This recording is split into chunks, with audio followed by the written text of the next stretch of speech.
So I want to kind of explore this a little bit if we can, and because we're getting copies on both, right? We're getting copies on Ethereum and on Pulsechain. So, maybe let the dust settle a little bit. It's going to be crazy in the first few hours, whatever, couple of days, just kind of based off of what we saw on Pulsechain with Pulsechain launching. But how can you maximize, again, not financial advice, but how can you maximize opportunities, if you're seeing most of the activity being on Pulse chain or fill in the blank, right? So then do you go on to the other chain, kind of maybe waiting to do something in anticipation that people are then going to go to the other side because there's too much activity on one side? Like what's sort of the game theory? Yeah, how do you best position yourself to take it? So if the pulse chain side is super busy, that means there's more competition for the farms, right? And the yield that's available. So if there's less participants on the Ethereum side, maybe because people are iced out by the gas fees, that means because the BBC inflation rate is the same on both chains, man. So if if there's going to be more activity on Pulse chain, then it means it's more competitive for yield. So on the Ethereum side, you're more likely to get better yield because less participants equals it's easier to go in and get a higher share of the pool. Also, another quick comment I just want to throw as well is that it's incredibly likely. If I could clarify, when you say pool, are you referring to the liquidity pool or the single-sided pool, or either or? It'll be both. Yeah, both. Because there's going to be less participants on each side. On Ethereum compared to Pulse Chain. Just throwing an educated guess out there that'll be the case. That makes sense. Because Ethereum piece up. There's just one quick comment I want to throw in as well is that without expectations, it's quite likely that there's going to be a 9-inch versus 9-inch on Ethereum pool on the Pulse chain side. So, the liquidity is probably going to be quite thick between those two pairs. So without saying, they're going to perform together or anything, there's a good chance that they might actually just move in a similar way because the liquidity is going to be so thick between the pairs, maybe so thick between the pairs. So the price discrepancy thing, I'm not so sure whether that'll actually happen. But we have, it's a free market. So if people value the Pulse chain side more, then likely the Pulse chain side will be worth more. But it just depends really. But that might well be an incentivized pool to promote providing liquidity between those two pairs. Well, but that pool it could sway from one side to the other, right? I mean, the contract. Oh yeah, absolutely. So and it just comes down to who's buying more on what side, right? Because it doesn't come down to the bridging, because the bridging is going to give you a different address whichever way you go. Right. So if you're taking your 9-inch from the E side to the P side, it's not going to have the 9-inch address on the P side that's native to the P side, right? It's going to have the bridged address. Is that right? Yeah. So it ultimately just comes down to who's buying more on what side. Is it going to happen on the E side or the P side? That's right. But if the liquidity is super thick, then it's going to be hard to move the prices. See what I'm saying? Right. And so, stupid question, but who's providing the liquidity, I guess? Is it all of us? Well, there's no expectations of the team doing it, I suppose. But if that's a highly incentivized pool, then I guess one could imagine that it's going to fill up pretty quick. By the way, I'm sorry that I have to be so vague with my answers here. Like, we don't want to give you expectations and shit. You know the drill. Yeah, no, I understand. I mean, for me, it's a bit of a learning curve too. I mean, I haven't done a ton of farming myself, and I'm just trying to kind of peel some of these onion layers back, not from an expectation perspective, just more so from a connecting the dots and understanding and trying to position most optimally. Yeah, of course, man. I mean, the thing is it is a learning curve for a lot of people because I feel like most hex people have never really done any yield farming before, so it is going to be like interesting to see everyone kind of adjusting to all of that as time goes on and stuff. So yeah, it's really cool. And it also comes down to how much you want to quote unquote risk at the end of the day, right? I mean, if you've already got quite a bit of skin in the game, whether it's in crypto overall or in the Pulse chain ecosystem, it's like at this point, just given where things are at, yeah, you're going to have some crazy yield, but who knows what's going to happen at this point in the market. So do you really want to stick your neck out, take that chance?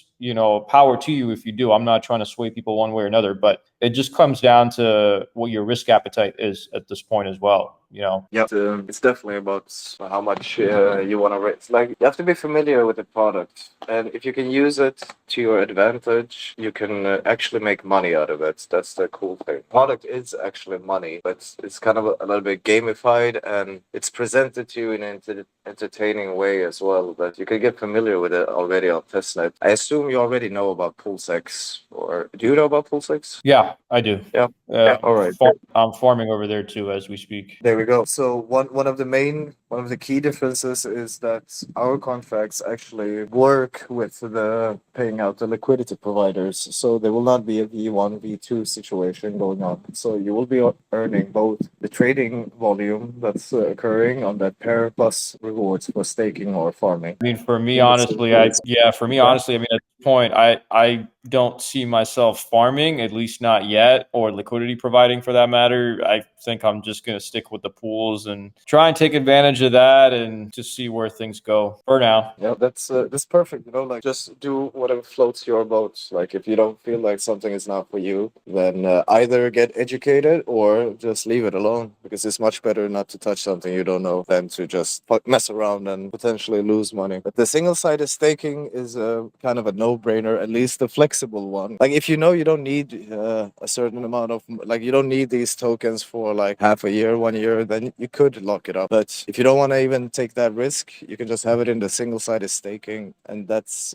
completely risk-free. Like, you just get rewarded for being a holder. Yeah, how much extra do you earn roughly if you were to lock it up? I mean, obviously it depends on how much you lock it up for, but just let's say from the lowest to the highest, what's the range? The amount you earn, this is important first. The amount you earn is like the boosted amount you get based on the main APR. So let's just make it simple. Say the main APR is 100%, then you can never earn more than 100% ROI on your money. So whatever the boosted number is, it's not going to be more than 100% on your money. What the booster basically does is it gives you a bigger share. Like, it makes your money go further, basically. So the maximum bonus you can get is if you lock it up for 52 weeks, you'll get 2,000% extra. That's 21x on your initial. So let's say you're staking $100 worth and you're locking that for 52 weeks. Then you'll get that 21x booster. That would mean that your money will earn as much yield as somebody who's staking $2,100 in the flexible staking. So this is how the booster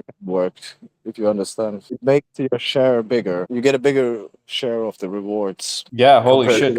Compared to those who do it flexible. And I think the lowest amount is about, I think if you lock it for a week, you get about 38%, which is pretty good deal still, if you ask me. Like, then staking $100 worth, you're getting as much yield as somebody with $138 worth in the flexible stake. Yeah, for sure. The booster, you're just referring to the locked APR, right? Is that what it is when you're looking at the pools? Yes. Yeah, I mean, I have the screen up. I'm just looking at the pools. So you mentioned booster, and I figured you're probably referring to the locked APR. Yeah. So if you just enable any of the single pools, then you'll get the options to do a flexible or a locked staking. So if you can start with a flexible one first, and then you can even change it to locked if you want. So if you can play around with it, and you'll see like how much difference the different weeks gives. If you want to make a ladder or strategy or whatever. The locked staking, will it be only available for single-sided staking pools or also for farms? Only for single-sided staking. You guys are only running on Sepolia and not on Gorelli? Yeah, exactly. Gorelli tends to be very congested, actually, so Sepolia. Gotcha. Okay, I was curious. I think Gorelli is actually going to get deprecated, right? Gorelli is the new one, and I think there's another one coming out for testing, but Gorelli is going to get deprecated. Correct, yes. I think there was some good alpha shared by Kenno and K9, particularly earlier. People trying to work out strategies for launch and just general Q&A about yield farming for those who not participated much on. Just good information, I think, because so many people are going to be in the same boat that, I think we really need to build up some good resources for things like this, because It's like obviously the primary function of the DEX, and we've got more people who know how to use it properly, what kind of things can be done, then it's only going to attract more attention. So I'm sure there'll be other opportunities. Because of the strategy we've got, we've only been able to farm with the 9-inch token at the beginning. I think that's going to really help price stay up, because I don't think too many people are going to want to sell it with the amount of yield that they'll be able to make in the first few days. I was going to ask real quick. So even for like tax purposes, I mean, what do we do? Do we claim it at a zero price? Because this is being airdropped, right? The tokens are being airdropped to our wallets if we sacrifice. Yes. So it will have to be airdropped at a zero value for you to receive it as a zero value thing. And then Okay. the token price, that's something else. So the answer is essentially zero, right? Yeah, it's launching at zero. Well, yeah, everything is launching at zero, yes. Yeah, so Launch at zero. when we launch, it's every airdrop's going to be completed, and then a liquidity pool goes up. So it's at the minute that you receive it, it's not worth anything because there's no market and there's no value for it. But very quickly after, there will be a market and a value for it. It's mad all these like little loopholes that you can do in crypto. Like you can launch a token that's worth say like $100, but just send it to everyone, 1 minute before the liquidity pool goes out, and everyone's tax free. It's all roses and raindrops and shit. But if you go and claim a token that's already got a liquidity pool active, you owe tax on that. Yeah, and the reason why I ask is just because like I've been in some pre-sales and stuff, and when you're looking at the info page and you're about to, sacrifice or whatever, it'll say like, hey, the pre-sale price is this much, but then the launch price is X, and the X is sometimes not zero. I mean, obviously for Pulse, it was $0. It sounds like that's the same thing for 9-inch, but that's why I was asking. So we're trying to take a different approach here. We're hoping this will also like raise the bar on the future sacrifices that come out of this community. That not anybody can just launch a damn sacrifice and promise everything and deliver nothing. Hopefully, this will set a standard that will encourage the teams to actually put in work behind the product first, show that they're really in it for the long run, and then hopefully launch the sacrifice. And I feel like I know the answer, but where is most of the activity right now in terms of 9-inch? Is it on the ETH side or is it on the Pulsechain side on testnet? On testnet, it's 100% on the ETH side because we're only on Sepolia testnet right now. Okay. So, I mean, kind of similar to the situation, although I don't know how much it applies in this case, but just to draw on the analogy in terms of like, PHEX, EHEX, HEX, do we think, kind of similar thing is probably going to happen in terms of 9-inch on the ETH side and on the Pulsechain side? How do you mean? Like if we would have like bridged in assets from Ethereum paired with the PRC20s on Pulsechain and vice versa, or? Well, I guess I don't know if the same thing kind of applies. I mean, it's not going to live independently on Ethereum and on Pulsechain, right? Or how are they going to be tied together? Like Hex having kind of one value on ETH and then another value on Pulsechain. Is it going to be the same thing for 9-inch? Oh yeah, definitely. There will be two different values for them, and I think those values will fluctuate. People will speculate back and forth. People will maybe most of the engagement goes to the Pulsechain side first, and then the people realize like, hey, if everybody's on Pulsechain, that means nobody's actually paying attention on ETH. That's undervalued. They go into that. So I think it's gonna fluctuate between the two. I think what you see on EHEX and PHEX, like I don't think you can really compare that with 9-inch. I would compare 9-inch more with PulseX. That would be a more fair comparison. EHEX, PHEX have kind of the principle of it, but yeah, I follow. Yeah, because it's a DEX.